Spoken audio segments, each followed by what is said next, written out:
Hello, hello, and welcome to the weekly show. And today on the Marketing Profit School show, we are talking about positioning your expertise to get more sales. You probably have an expert business. If you're a coach or a consultant or in a service-based business, anything where you are client-based, you're enrolling clients, you're signing clients up for services rendered, whether that's coaching or ads management or graphic design or funnel building or whatever it might be, you have some expertise that is putting you in the position to build a business around this service, guidance, or transformation that you're helping your clients get. If you're new here, hi and welcome. I'm Penny Kelly and I'm the founder of Marketing Profit School, and I am so happy to have a little bit of your time with me on our live training today. So I'm going to dive in, and this is something that is definitely near and dear to my heart, because I know when I first left the corporate environment and got rid of those golden handcuffs of corporate executive employment, I had a rough transition. It was very hard to go from being a highly skilled manager and sales executive with some marketing liaison responsibilities and all those things, building teams and leading teams that were very good at what we did, but we were only concerned with a part of the business.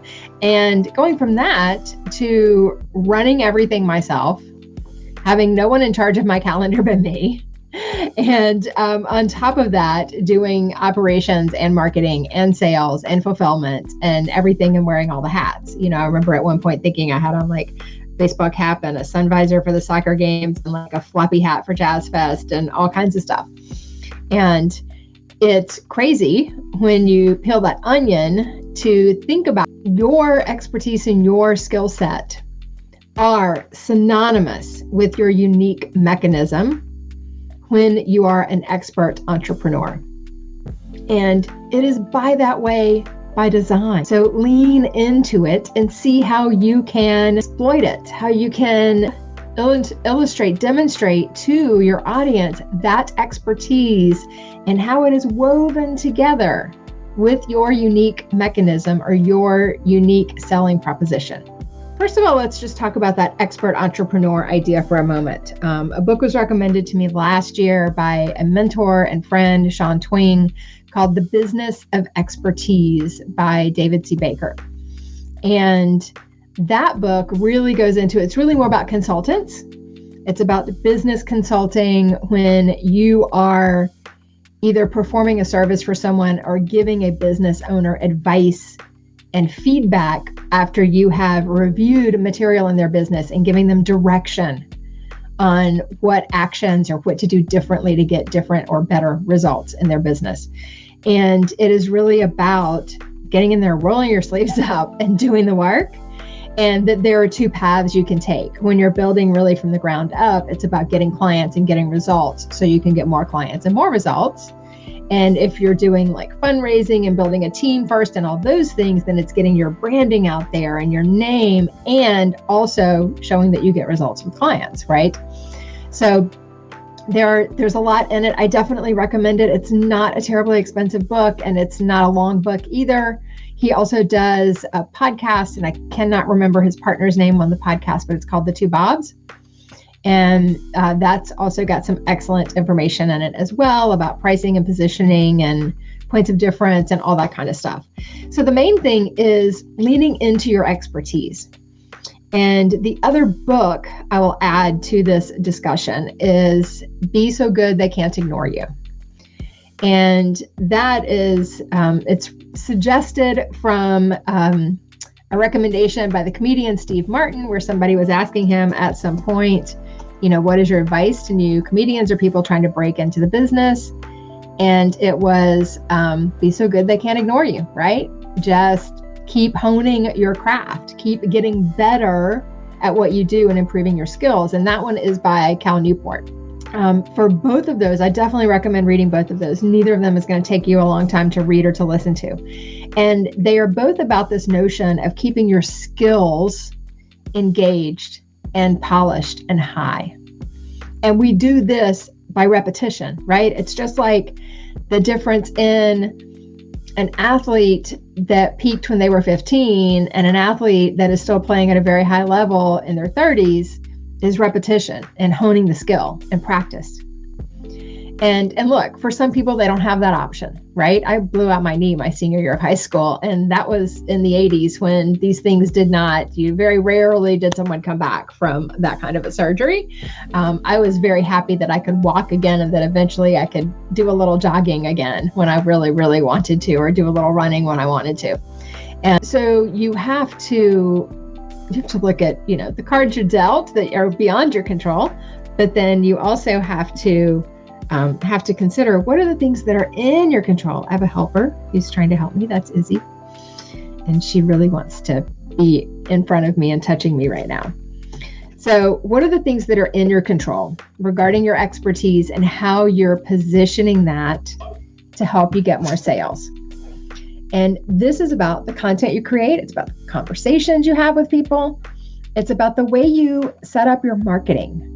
So when you are building pages on your website, when you're putting that leading message on your site, on your landing pages, in your emails that you send out to your list or to leads or prospects, how are you positioning your expertise so that people want to throw their money at you? There's that saying of shut up and take my money, right?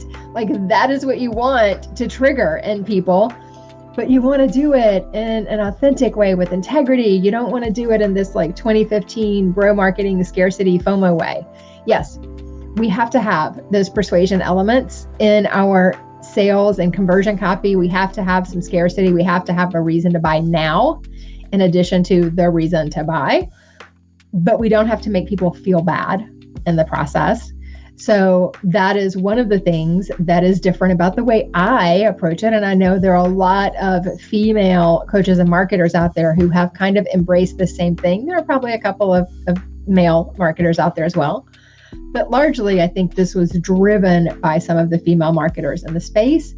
And it's just that it does not feel good. It doesn't feel good to treat people that way. And it doesn't feel good when it's done to you. So I think people come into a program with like, look, you need a deadline. The cart's going to close, right? That's okay. And you're going to miss out. That's reality. But you don't have to make someone feel like they're a bad person because they're missing out or because they don't have, assets to jump into some high ticket program right now or whatever that is. So consider your audience and consider the relationship that you're building with them as a long-term investment, that you want to be here for them when they're ready for you. And people make decisions at different speeds. So what are you doing to help position yourself as the expert so you're the person they're thinking about when they're ready? Now, there are definitely marketing and sales techniques where you can take somebody from being a member of your cold audience out there. They're your ideal client, but they don't have any idea who you are. They haven't seen your things. And you can take them and turn them into an enrolled client in a week or less with certain strategies out there. But then there are other people who are just not ready. They make slower decisions. They do the research. They're really, if you look at the DISC profile, they're the ones who are really digging in and doing the research and running all the numbers. And they want to know everything about what they get with it. The benefits are great, but they want to know the features. They want to know how many calls they get and how long is the program and all those little things. Setting up your marketing so that it easily pulls in your ideal people that are ready to jump in, that make a quick decision, that are firm in their decisions, that do the work and get the results. That's where you want to focus. And then you have follow-up campaigns and you keep dripping and reaching out and sharing value and content with those people that take longer. And understand that sometimes to respect our own boundaries and our own sanity, it's better to just say no to some clients when you can see the red flags and this isn't a good fit. It does not diminish your expertise in any way. As a matter of fact, I think people probably see us as more of an expert when we are a little bit quicker to say, hey, you know what? I don't think we're going to be a good fit. Let me think about if there's anybody I know that would be the right person for you to work with. And I'll shoot you an email if I think of somebody that would be the right fit for you. And that is okay. And I think people respect that better than onboarding somebody just for the money and then it being a bad fit and it being a terrible experience for everyone, because that is typically what happens when we do that. And we also have to set expectations. You have to tell people what it's like to work with you, like all of those things. But the point of all this is that your expertise is part of your marketing and branding. And it has to be hand in hand with whatever that tagline, unique mechanism, unique selling proposition, whatever it is that sets you apart, that makes you different. Your expertise should be tied very closely to that. In our business at Marketing Profit School, we have the profit pillars. Those profit pillars align very closely with my expertise. Now we have the dog too. I had 2 decades in sales in a corporate environment, managing and running sales teams, building relationships with key partners and markets across 13 states those last 3 years and across 2 states before that.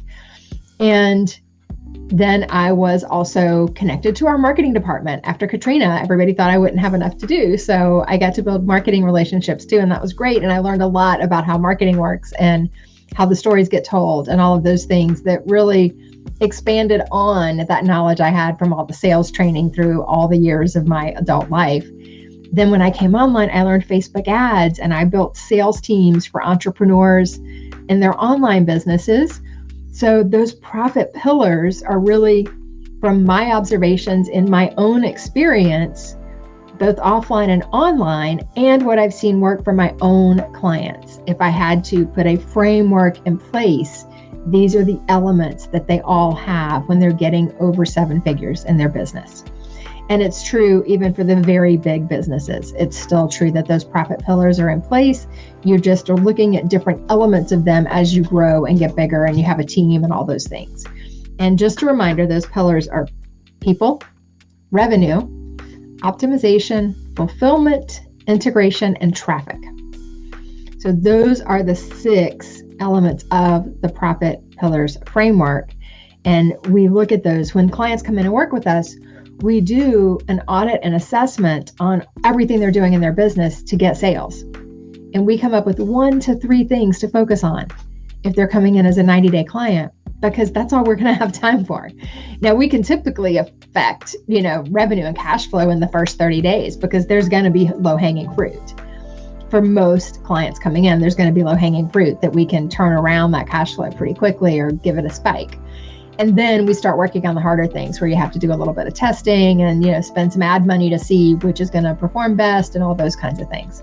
Lean into your expertise, make it a part of your business, and talk about the things you're good at when you have those conversations with prospects.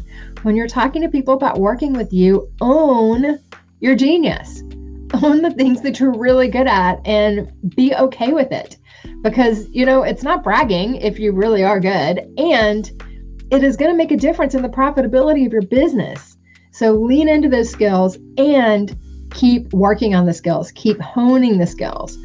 Don't get so hung up in running your business or working in your business and even working on your business that you stop developing the skills that made it become a business. There may be a time in the future where somebody else is doing that and you don't want that to be your expertise anymore. And then the expertise of your company may be aligned with the expertise of some of the people that work with you instead of your own, and that's okay.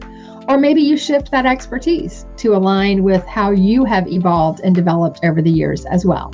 Either of those things work. So I hope this has been helpful for you. And lean into your expertise. Use it to build your business, to add more sales and increase your revenue. And if you want to know about working with us, then just comment somewhere around where you're seeing this video and I will connect with you and get you a short video to watch, or we can just book a call and have a conversation and see if we're a good fit. So that is it for today, and completely passive. If you want to watch that video, I just make sure you really want it and send you the link. And that's it. You don't have to put in your email or anything. So have an amazing day. I will see you on the next one. And if you have any questions at all, please reach out or comment wherever you're seeing this video, and I'll see you next time.